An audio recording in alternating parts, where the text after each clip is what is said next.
thank you very much for the invitation, and yeah, thanks very much to the fresh doctors for presenting such great work yesterday. The title of this presentation was like this typical birth of the moment when Javier asked for some title, and it's way too ambitious. I just thought I can dig a bit deeper and present something, so it just didn't work out, but it will roughly follow that line, but it will strictly focus on stuff that I did in various contexts, which then is kind of course, not really a representative state-of-the-art thing, because I focus very much on things that we did.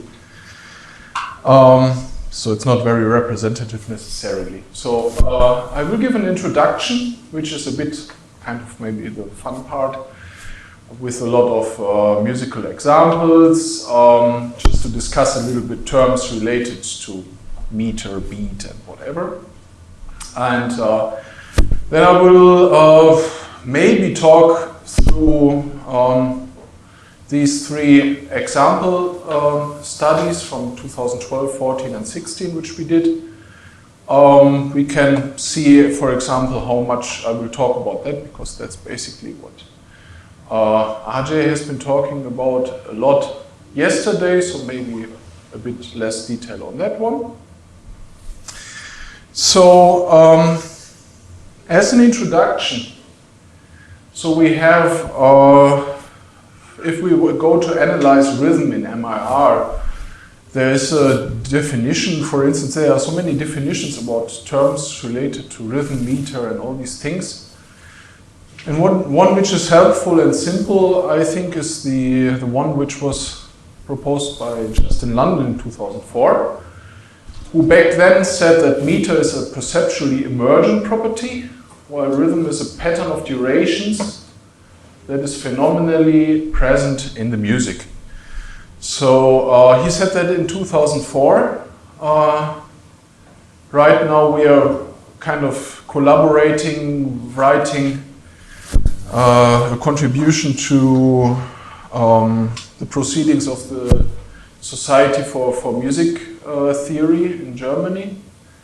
And he did a lot of rethinking of this kind of division, because there are a lot of interesting things even about such a simple definition to think about, as, for example, when you think about something you are familiar with properly. If you have jazz, there's a swing that kind of stretches the time. So what should you do with that? Is that now here, or is that also a part of the meter? I mean, is that swing actually something which is a part of your concept?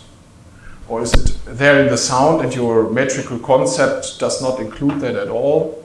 So that's a very recent discussion then in music theory, just the last years, about what is actually happening with the division between the performance and the theory, or or possible mental constructs that we derive from that. I mean, where to draw a division, or should we draw one or not?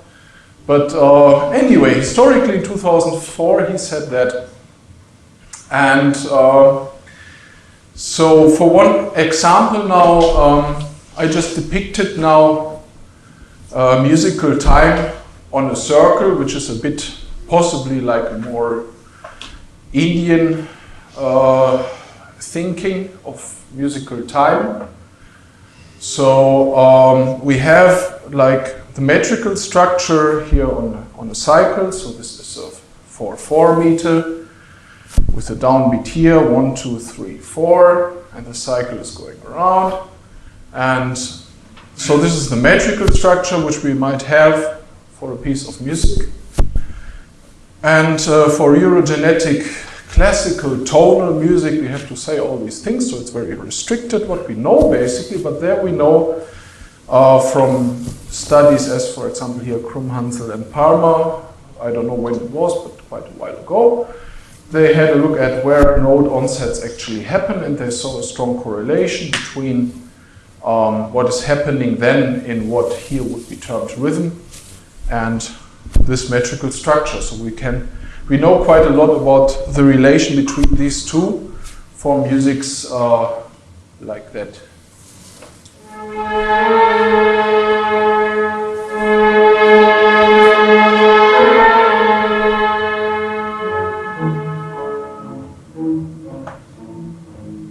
So we know quite well that in these forms of music we would have to do the note distribution somehow, usually following such a scheme, such a histogram.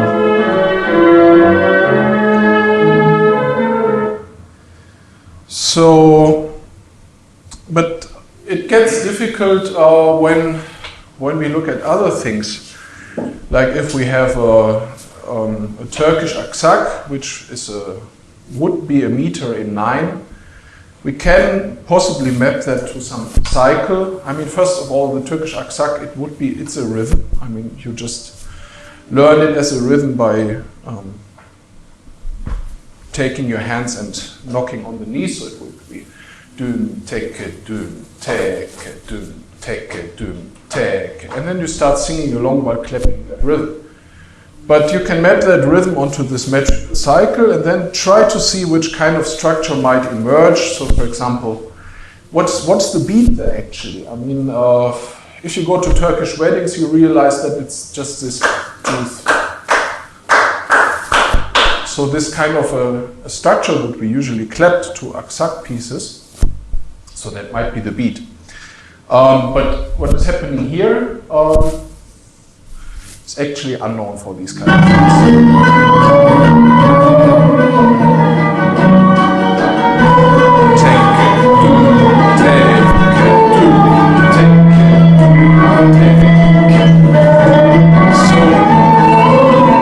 And that's basically at least, let's say, some years ago that was like basically maybe until 2010 or somewhere there, it was a problem because there was no knowledge about how that figures in observations in the signal, and also it was not really clear how to do that algorithmically then to track such an odd, strange structure here.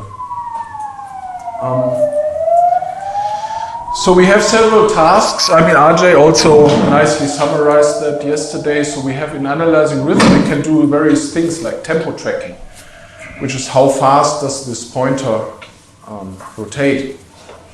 A meter estimation. So where are the divisions on a cycle? So just as numbers, how do we divide a complete cycle? The beat tracking, then, where does the most prominent division align with the signal? So the division that we would usually tap to, as it is often defined, and maybe most suitably defined. Downbeat tracking, where does the beginning of the cycle align with the music signal? And basically the full package, the meter inference, which tries to do all that at the same time.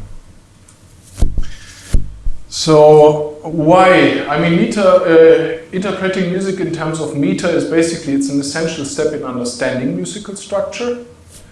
It facilitates synchronization between musicians, or between musicians and dancers, or between human beings having some musical interaction.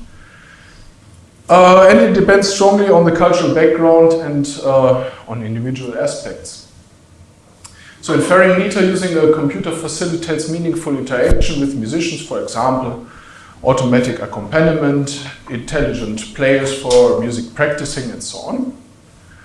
And at least, or maybe still, we have a focus, maybe not so much anymore on Eurogenetic music, but there's always a focus on certain forms of music. And an accurate meter inference, for instance, is often problematic for musics for which we don't know anything, or thinking about now the wholly deep learning context for musics where we don't have any annotations. So this is, or annotate maybe only 2 or 3 pieces. What going on to the basic notions. The beat. So the beat is the pulsation in rhythm to which a listener, as I just said, synchronizes his body movement to. So, for example, tap the foot. Heavy metal, I mean, you don't tap your foot, you tap something else. But anyway, the beat is a property that rhythm can have. So there's rhythm as some kind of structure that we give time. Does not necessarily have a beat, but it can have it. And it is often assumed to be isochronous. So in usual, also like in the initial theories by Justin London, the beat is assumed to be isochronous, or also Lerdahl and Jackendorf, and everything which is not isochronous is basically a deviation. So, but many cultures have rhythm with these non-isochronous beats. For instance, we listened to one example of Turkish music. There's another one. Is that one?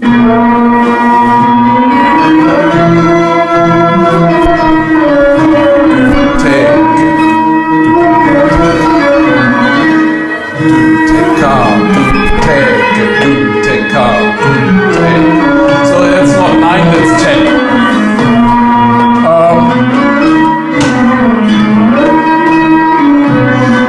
The ugly thing then is that I maybe just make a small excursion here. It's like if you have the 10 beats of that jujuna thing, so it's 1, 2, 3, 4, 5, 7, 8, 9, 10. So you have the do, te, ka, do, te, ka, do, te. That's here the 10. Okay.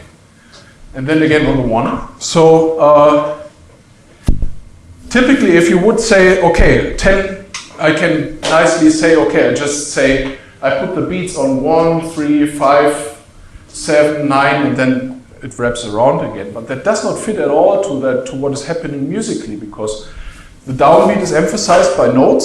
So you have a lot of notes here, but then it kind of shifts to what would be then the offbeat. So there is no possibility even there, even it would allow a division into an isochronous beat. It is not supported at all by the music. So it's kind of unclear what would be the beat here actually. Then we have musics like that one. Kalamakianos from Greece. A 7, 2, 3.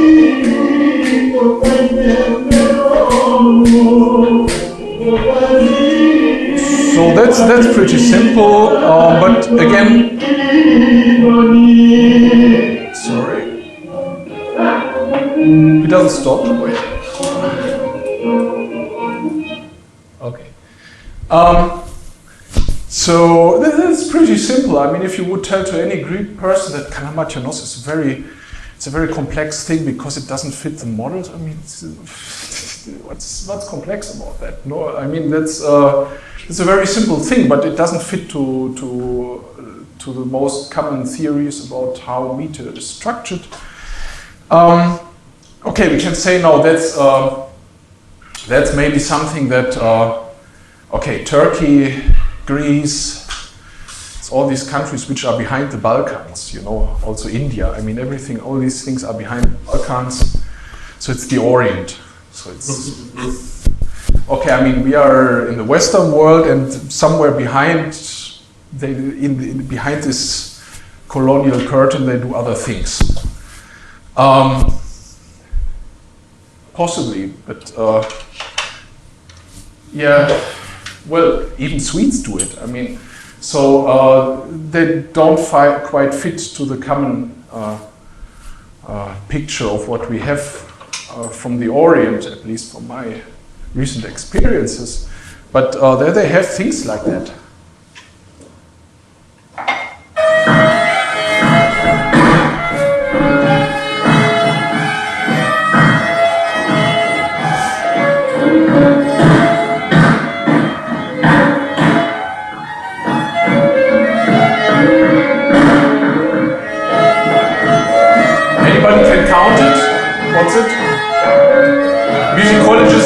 pretty clear about it, how to notate it at least.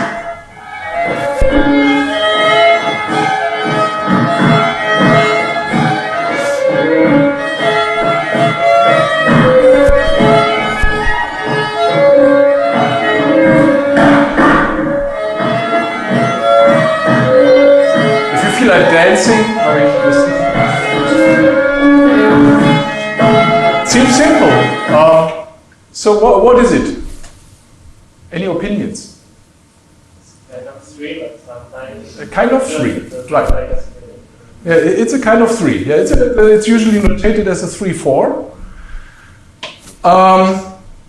But the problem is here. In the beginning, I talked about the swing. I mean, do you put that prolongation of certain things into the performance or into the meter, or what to do with that? And it's the same here. I mean, it's usually notated as a 3/4, but with each beat having different lengths. So there are some quantifications of these lengths, like the first beat being a 1, then a 1.7, and then like something else. So it's these kind of things. Okay, of course, the thing with the Orient was only kind of ironic, but it's just it's kind of clear that the metrical, the theories about meter, which we still kind of rely upon to a very wide extent, that they don't fit the reality, and that's a problem music theory is thinking about right now, and well, there's no clear answer to that. So that's a challenge. Let me come to tempo. So tempo is then, let's say, the speed at which a piece of music is performed. So technically, we can take the tempo as the median of beat durations in a rhythmic cycle. What happens when they are non-isochronous?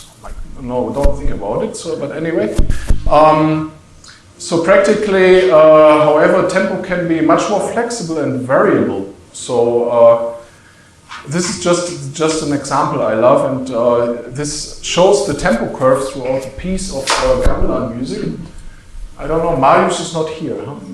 It's a pity. We could have a nice interview here about gamelan music. Anyway. So it shows the tempo curve throughout a piece. So it starts at, you can maybe not read it, it's a bit too small, but here's 120 BPM. Then after 50 seconds it shoots up to 200 BPMs. Then after another 20 seconds it goes down to 70 BPM, then to 30. And then it's a nice journey again up to 200, and that sounds like that.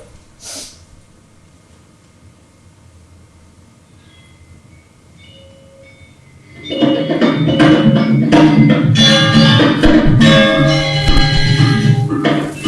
we are here now, it's 120 BPM thing.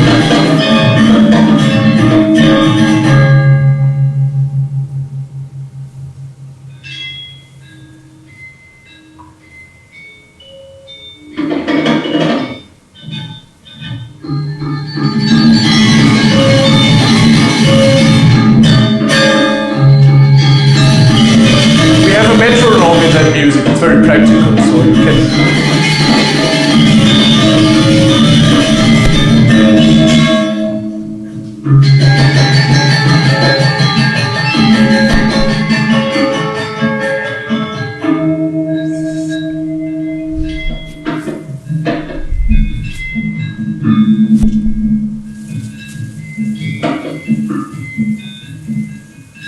Now we are in that long phase where the theme is introduced basically here.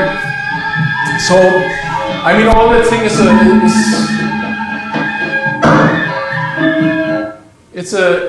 it's a fantastic analysis here in this book by Michael Tenzer.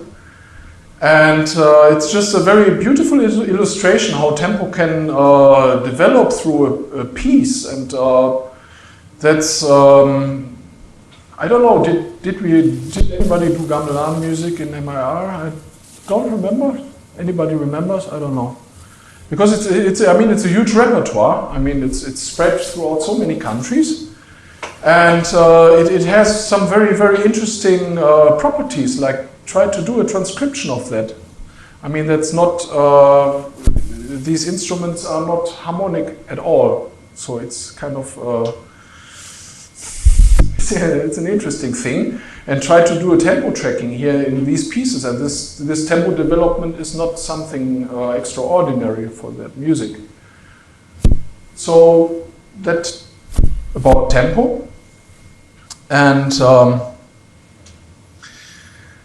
as we said, that meter is kind of an organized pulsation functioning as a framework for rhythmic design. It's a bit just maybe a slightly different wording, but having the same idea of the division between something organized, a framework, and what is happening then on a surface of performance. So that's a bit similar actually to what London said 30 years afterwards.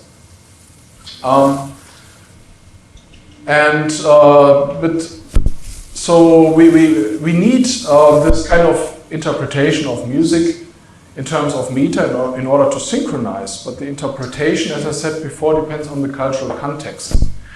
So I can play some more examples. I don't know, how shall we shape the talk? I mean, I have more this example. Do you want to have some more details on the papers? Do you want to listen to this example, or what's your preference? Any opinions? I mean, I played the example because I like it, but if you want to hear something about the papers more, I don't know. We can always read the papers after. Yeah, the papers are there anyway. So a very nice example of a cultural misunderstanding then, which clarifies exactly that point here, is Herbie Hancock. Which is the well-known thing.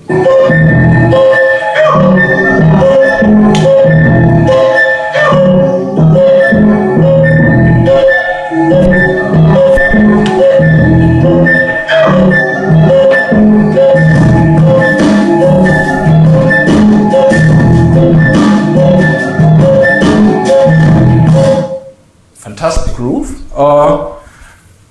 But he took that from field recordings by Simha Arom from the Central African Republic, actually, and the original, which was the inspiration for that, is that one.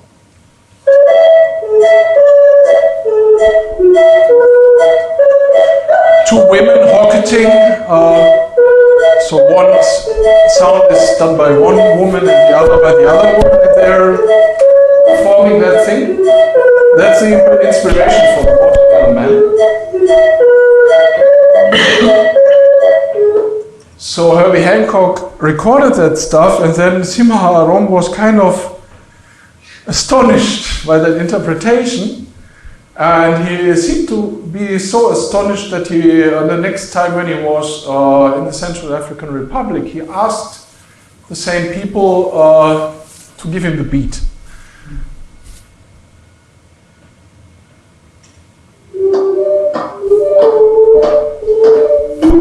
So it's a ternary subdivision. So it's basically then it becomes a 12/8. So it's a different interpretation of the same thing.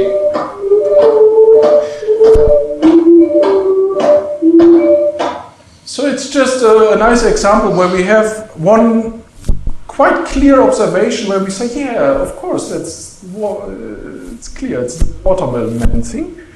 But yeah, other people hear it completely differently. Okay, the structure of meter, that is the common model which we have from the music theory of Eurogenetic music, motivated by Eurogenetic tonal music. So we have basically a high level, the rhythmic cycle, then the middle level we have the beat, and at the lowest level what is sometimes referred to as the tatum or other density referent, other terms have been found for that. Then what has happened previously, basically, until like 2009 or 10, basically until maybe, for instance, Sebastian Böck started tracking things with neural networks, I think in 2010 or something, I don't remember. But anyway, before it was kind of that thing that we observe some onset features, we do some tempo estimation, and we do a beat audio alignment according to that tempo estimation. That was a very common paradigm. And the features and parameters were usually manually tailored. And we have a consecutive processing of these elements. And we have a focus on beat tracking because that for some I mean, it is the most immediate thing which comes into mind when you think about rhythm and structure. And usually, I mean, beats are assumed to be isochronous. So then I can now talk about 3 example studies, maybe just very briefly. We did then in 2012, when I was in Porto, we did a study about the state of the art in beat tracking, just to see what is happening with our data sets. So what data do we have? How difficult is it? And when we take a bunch of beat tracking approaches, what are the problems that occur when we try to track the data which we have available, to do an analysis of the mistakes that occur? So the problem is that, I mean, we could see that for many years everybody was just citing Encyclopédie because everybody was kind of trying to turn some screws and to change some knobs and whatever in systems, but nothing really happened. So the question was kind of, does a glass ceiling exist? And maybe not. Maybe we just have limited annotated data available. And so how can we improve that? Annotate more data. But in terms of beat annotation, or even if you think about you want to annotate maybe not only the beat, but beat and downbeat, so the complete metrical structure, I mean, we saw that in the CompMusic project. That's a huge thing to do. I mean, we have now a big data set available for Indian musics, but for what reason do we have that available? We have it available because a European funding agency provided, like Javier left, but how many million? I don't know. I mean, that did not go all there, of course, into the beat annotations, obviously, but you need a significant amount of money to annotate a larger representative set of certain music cultures. So we should limit annotations to informative or difficult samples. And we followed a machine learning technique which is called selective sampling. So the question is, how can we measure the difficulty? So we can compare many beat trackers against an annotated database. So if the mean performance of the beat trackers is low, then the piece is difficult. Yeah, but okay, we just said it. I mean, if we don't have the ground truth, what to do? We could say, for instance, if the beat trackers all disagree with each other, so if they produce relatively unrelated results, we can say that might be difficult, at least for the technology which we have. And we had the idea to measure the mean mutual agreement between beat trackers. So just to compare all the sequences which, in our case it was like, I think 10 or 12 beat trackers, I don't remember. Anyway, it's in the paper. We compared them in order to get some mutual, mean mutual agreement measures between the beat trackers on larger collections of music. Larger, not in the sense of big data, I admit, but at least larger than the available data sets. Doesn't that assume that they're independent? That assumes that, and we went a little bit having a look at that by, for example, I mean, there's this kind of history of development of beat trackers. So you can kind of a little bit say that Matthew Davis beat tracker was a little bit, Alice beat tracker and the Matthew Davis beat tracker, they are a related line. But there are other beat trackers which are not technically from their organization not so much related. So that was also then in the end a criterion to kind of analyze and to differentiate between beat trackers that are likely to give very similar things and beat trackers which are maybe likely to produce or potentially produce something which is different. But that was an expert knowledge which also was put into the thing in the end. It's true, yeah. Yeah. So I think we probably have some shared misunderstandings of this thing that for most beat trackers and therefore limits. Yeah, but I mean, it figured out that at least that shared misunderstanding did indeed lead to mistakes that were that expressed themselves in different ways. So that's why it worked. If it would have the same mistakes, then I see what you mean, but that actually didn't happen. You don't know without annotating. You don't know without annotating all of the data set. Well, you know it to a certain extent. I mean, if they would all do the same mistake, their beat estimations would be in a certain way related. And we use information gain as a measure how much things are related. And if, let's say, there would be a strong coincidence between the beat trackers that would have emerged from that measure. I mean, it only takes a very low number in the comparison when the sequences are just randomly, just have a complete random relation between each other. Then it completely breaks down, which it did in many cases at least. But I don't know, I mean, it might be that also that way we might have lost some samples which we did not take into account. That's true. Yeah. So we had the idea that a low mean mutual agreement should be related to problematic pieces. The problem here is that, as we also discussed yesterday, many evaluation methods have been proposed, which result in very different numbers. So when you do beat tracking evaluation or something, you should at least use a wider range of these different methods to compare, not only an F measure or something.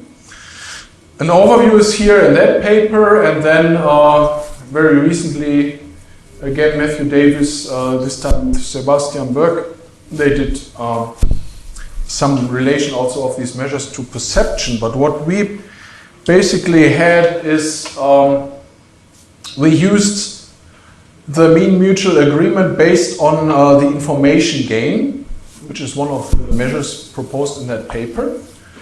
And just to explain what we see here in the figure, it is like, this is a data set which is like the unifying beat annotated data from a data set by Anciclapuri, by Hainsworth and all these things.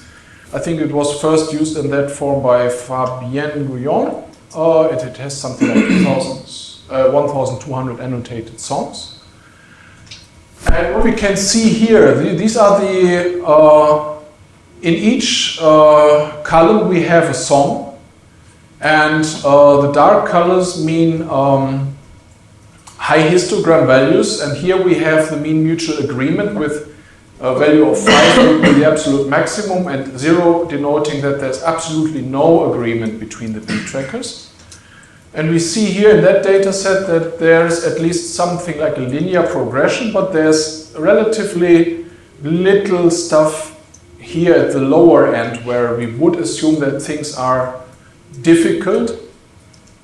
So what we did is we took a large data set, or we took a large collection of pieces which we subjectively assumed might be difficult, and threw them into the same computation of mean mutual agreements between beat trackers. And what we got is a histogram that that basically looked like that. So indeed, a larger proportion of pieces had a very low mean mutual agreement of one bit here.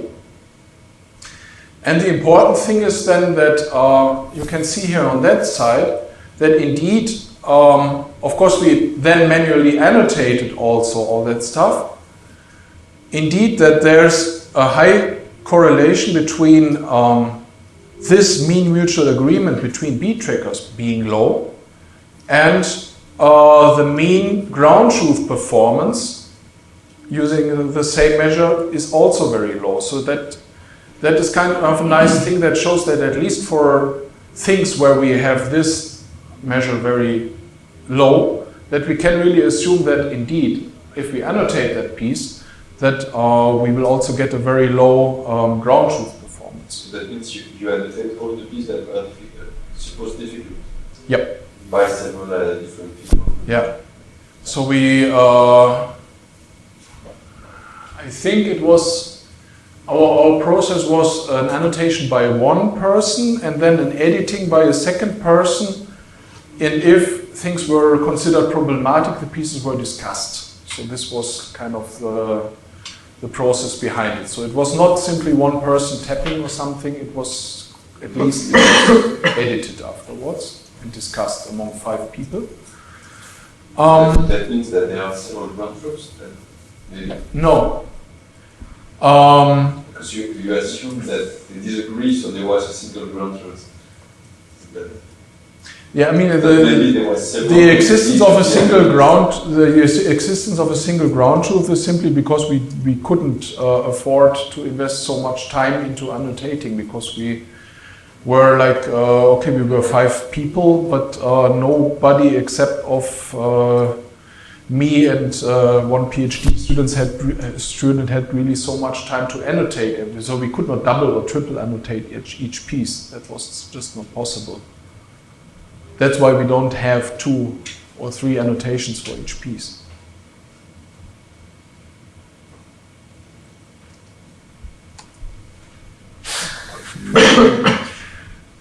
Okay, and what we also did then while annotating is, again, I mean that was a big continuous discussion over months, basically. We kind of, while annotating, defined categories in which these pieces fell, what maybe made the annotation process for us difficult. Basically then, when we analyzed these texts that we gave to the pieces that were then automatically selected by a low mean mutual agreement, what we saw is that expressive timing was very present in these pieces, slow tempo, a lack of transient sounds, ternary meter. These things were very present in these difficult files.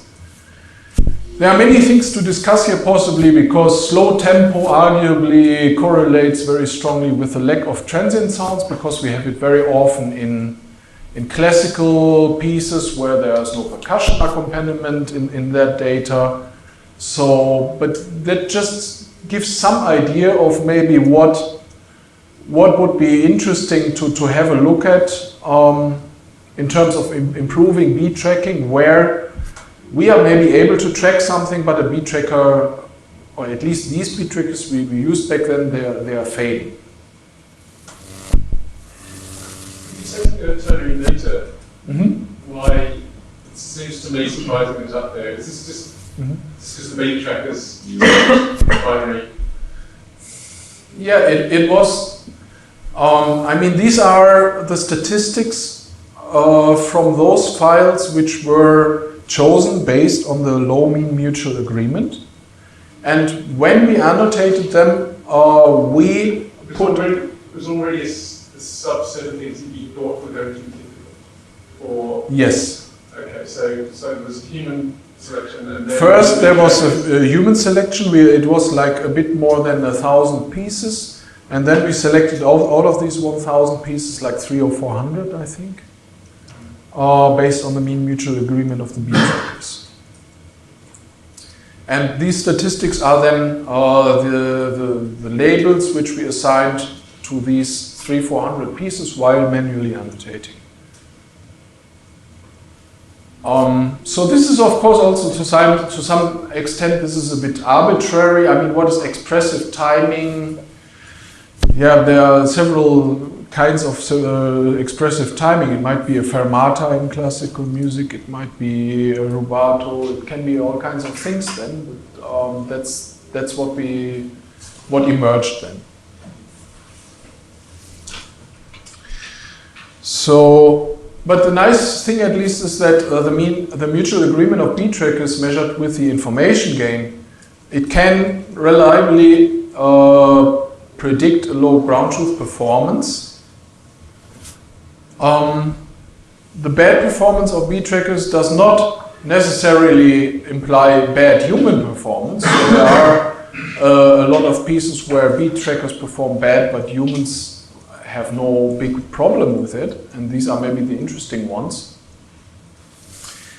And we had this kind of single properties, which I just showed you before. And one other nice thing, which was, I think, an ICASP paper, is that in listening tests we also established a threshold on this mean mutual agreement, above which the automatic beat tracking is perceptually acceptable. So if you get some certain number of that mean mutual agreement, we saw that basically then what you have to get out of it is basically it was judged by a larger group of listeners, it was judged as an acceptable beat output. So the examples then for which are difficult or which were difficult back then for beat tracking are things like that here. When the combo went back to New York, the jukebox says to take a leak, and the carpet needs a haircut, and the spotlight looks like a prison break, 'cause the telephone's out of cigarettes, and the balcony is on the make, and the piano has been ringing. The piano. So that's one. And another one, like this is a typical example of the combination of slow and soft onsets here.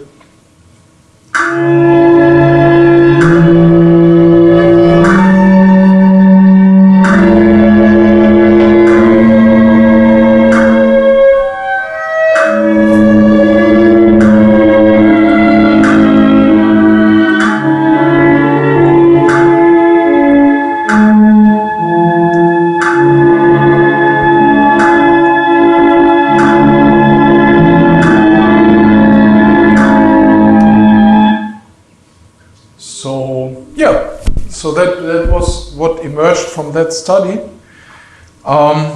Maybe the next two I will just, especially that one, I will cut it now a bit short because it was presented very much also yesterday by RJ. So that's basically then what I did with Thailand Jemgil in 2013-14 at Boğaziçi, where also RJ joined us for some time and Florian joined us for some time, and all this bar pointer network emerged. So we tried meter tracking using a Bayesian network, and yeah, the whole thing is basically conceptually an idea by Tyler and Jengil, and can be maybe simply explained by having that figure here. So you want to estimate that kind of a white line which drops down wherever there's a downbeat or a beginning of a metrical cycle, and then increases again to a certain threshold value and then drops down again. So that's basically the tracking that's happening.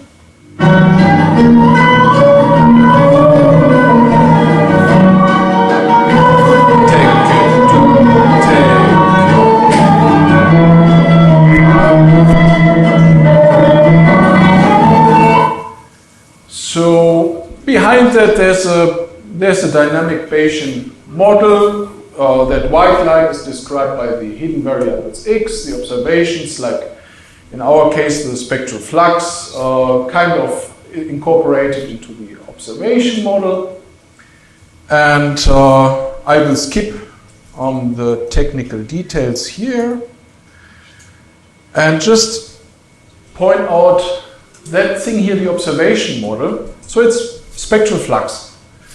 So this is what we get from training spectral flux on audio.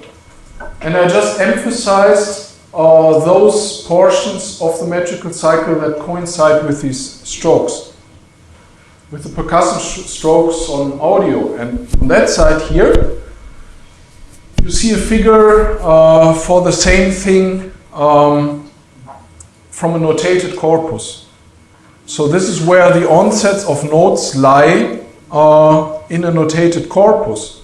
And there's a very high correlation between the strength and the number of note onsets of a melody on those sul strokes, and basically then the energy which we get out of the spectral flux from audio, which explains why that thing for Turkish music, and especially for these non-symmetric structure like aksak, it works fantastically. However, then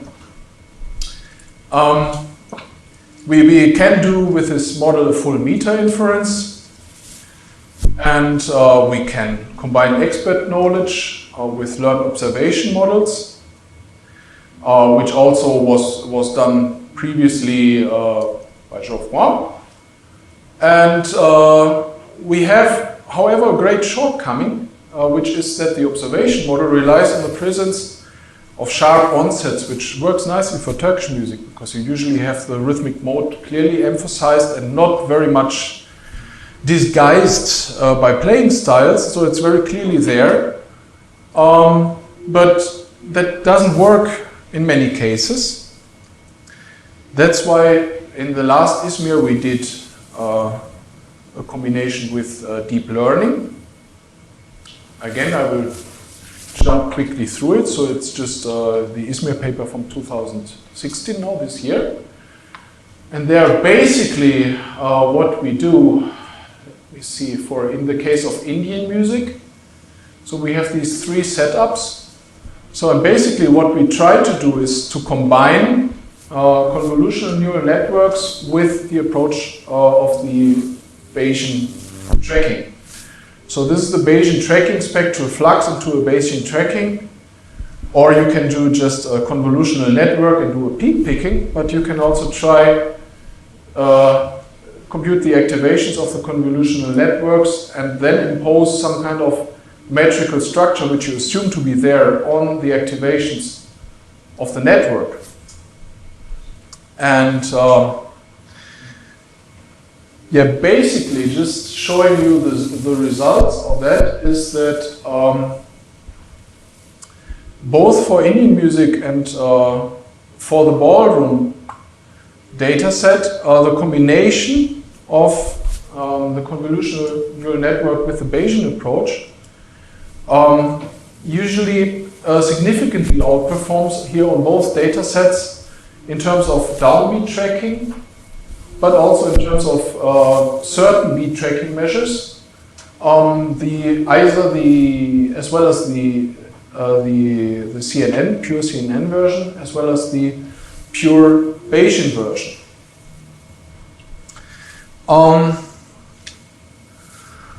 That's basically something, I mean, I think I want to conclude with here, because we had that discussion also during the defenses, I mean, which is an interesting one.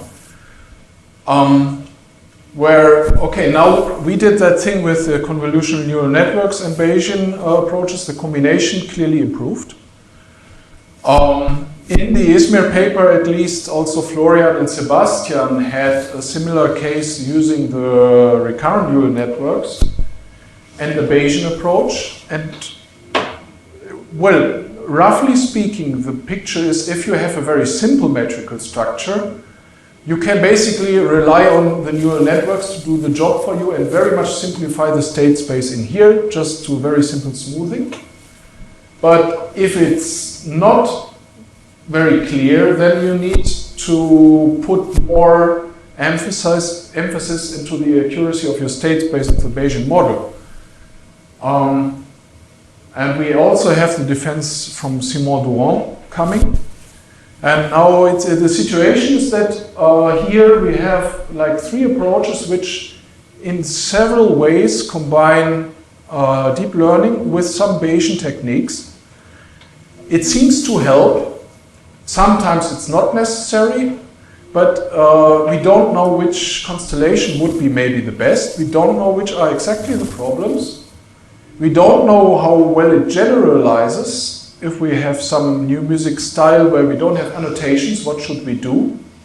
What are possible procedures there? So there are many open questions now with all the PhDs which are very related to that work finishing at the same time. So there's kind of, well, I mean, there's something important to do here, and I wonder how that will happen. A combined pipeline of deep learning and Bayesian networks would definitely help, or you would prefer, for example, a full pipeline of deep learning. So, because deep learning is what that, no? End-to-end learning, that is, I mean, it's very useful, these things. So it is very useful, but what to do if you have, let's say, if you know something about a metrical structure, but you have no possibilities to annotate something. Let's say these gamelan musics which we had. Okay, you know, it's some meter is there, but you have not annotated anything, and you are also not really able to sit there and study gamelan. Maybe you can impose these constraints inside of the network itself. Maybe. But yeah, that's exactly the question. I mean, basically, it seems pretty clear that the recurrent neural networks have great facilities in tracking metrical structure. But the question is, how well does it generalize if you don't have sufficient data to train? What can you do? I mean, there are interesting things to discuss. At least from what we see now, is that in difficult cases, imposing a kind of a known metrical structure with a Bayesian network does help. But maybe that's only due to the fact that these are, like, let's say, the first tries using neural networks in that context. But yeah, that needs to be discovered. So basically, we need to compare the approaches. And we need to see the limitations and the generalization. How well does it generalize? Yeah, and what I find that boring is that we are always working with recorded acoustic signals. So anyway, that's another chapter. But I think I would be, with having a lot of mocap things now around me at KTH. I am really interested also in how meter is actually embodied in the human body. So what do we see about meter in the human body and in dance? So, but that's another chapter. Okay, I think I should stop because we want to have lunch. And, yeah. Thanks.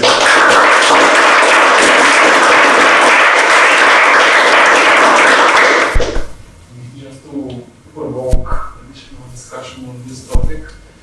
Yesterday, as I recommended, Florian's PhD more or less concludes that Bayesian tracking could be replaced by, to a certain extent, by neural networks. Do you think that the current neural network can incorporate all the knowledge that this nice hierarchy in a Bayesian model could be there? Like, speech processing, people would say yes. yeah, I mean. But then we have the question. For detecting beats, could one represent written, like in terms of the potential of the model? I mean, here it's only like speaking about gut feelings. So it's like, I think speech, in speech it works basically because speech is there to directly convey meaning. And if I do completely crazy things, nobody understands me. In music, I can do all kind of crazy stuff, and if a group of people get used to it, it's fine. So tell that to a current neural network, and we will see. I don't know. Okay. I mean, if I may, I have a more low-level answer to that, which is speech processing of 2,000 hours of unavailable training. Right. Here, you're lucky to get a couple of hours of data, right? So. I think the Bayesian model is accounting for the lack of data that to train a machine as hungry as a recurrent net, right? Of recurrent convolutional nets will only give you results if you have sufficient amount of data to fit the competitive model. So I think this is a good solution. And the crux is we are not for every problem that we're interested. We will be able to collect, the amounts of data that we have collected for India and music over the last few years. We don't have a capability to probably go to the same resources in every product. Yeah. So this is a good compromise. It's not exactly that what the foreign perhaps conclude is that first it showed that using RNN as front end to replace the cycle flux works better. Which makes sense because like ConvNet will do the same job to highlight the observation probability. Then what it shows is that in the case of streaming tracking, that means when you cannot apply backward propagation, when you don't have the full signal, then removing the Bayesian network in some cases improves. It means that the assumption that there is a continuity, partial continuity, but in the other case, still you have an improvement, and that's what you show with the content plus the Bayesian network. It improves, it's more correct. So I had a question actually conceptually with the whole stuff about. Actually, I have nothing about Bayesian network using the Markov model, but it's the same. But in the specific bar pointer model, there is something that is used in order to have samples equally spaced. So the whole stuff about the bar pointer model is to have equally spaced state in time. Then you have the repetition. So it's not necessarily the case. For your purpose, then equally spaced. Still, you have states that represent both beat or event and states that are just following. That are just there to follow the signal. We have a boom, da, boom, da. Most of the states actually represent non-information, which for me makes. But you don't know that. I mean, sorry, no, you don't know that. You have an architecture and you create states that you will represent by the GMM of the spectral flux. So you will create an observation probability of this specific state, which is in the middle between two beats, where there is nothing. So there is no information that helps in tracking because there is no information that distinguishes terms of observation that.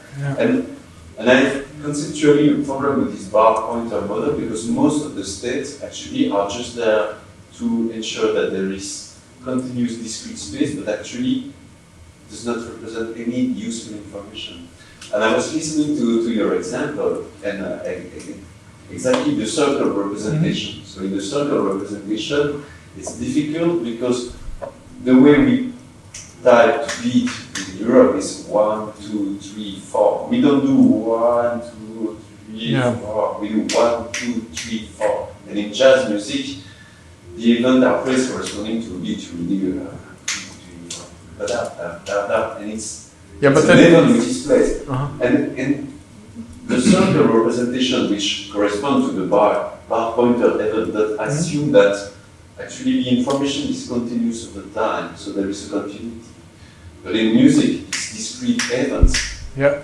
And nothing happens most of the time. But the point is that it does not really rely on that, because if there is something happening, it will take it into account, and if not, it just finds the best possible hypothesis based on a tempo development that you would assume to be appropriate for that form of music, for example. Yeah, but still you have observation probability. So if I take the usual bar pointer model, 1,216 states to represent 4 beats.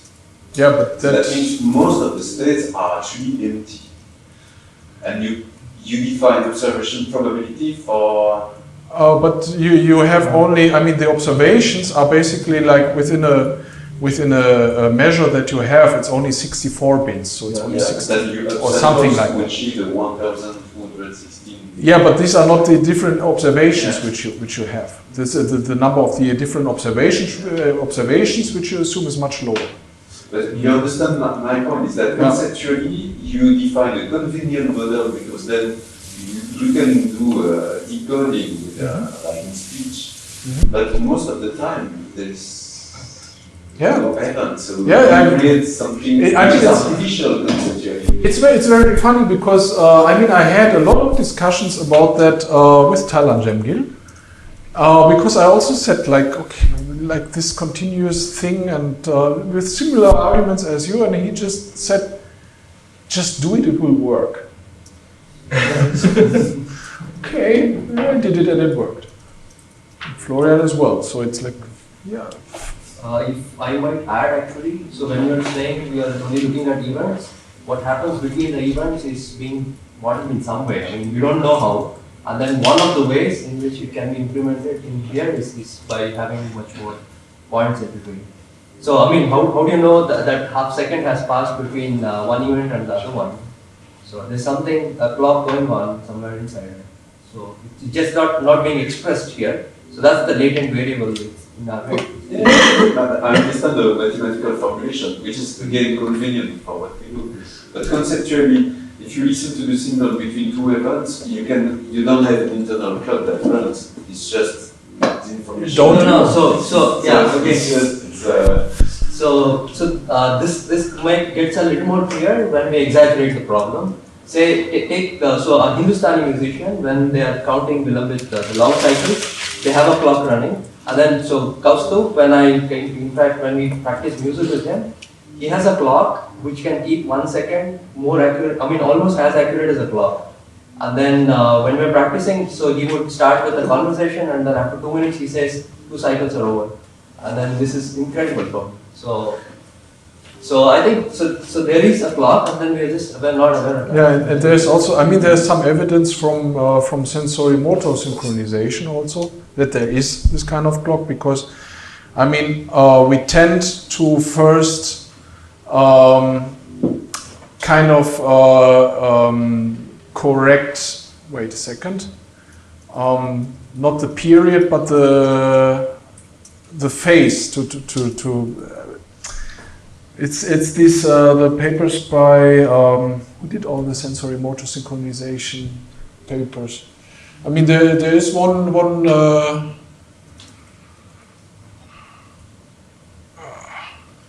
anyway, I need to look into that, but that is also there is some evidence that actually that process of a continuous kind of phase correction while there's nothing actually happening. So you have an event, and then in that void where there's nothing, you actually have the clock that adjusts afterwards, after you hit the correct moment, that corrects the phase of your synchronization afterwards in a separate process. So what I mean by that is that in the bar pointer model, in the spectral flux, where you have the GNN that will represent one step, even if they are never events in this step. I think the fact that using CompNet or recursive recurrent neural network as a front end instead of that, is that when you use CompNet or recurrent neural network, you have somehow an environment that allows much better to say if this is a bit or not, because you have the environment.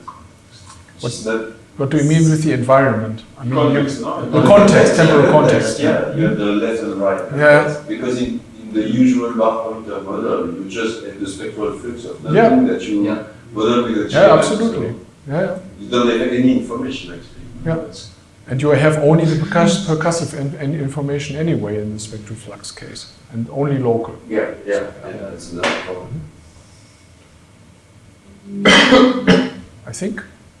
Is there some work in which they have used this feature, the log mail itself? Like, I don't know what they used in the current neural network. Like It's always log mail as input. No. But I mean, it was not a meld, it was just, I mean, the frequency axis. Yeah. Okay. And it was better than the meld. Okay. So I think we can go for lunch. Thank you. Yeah.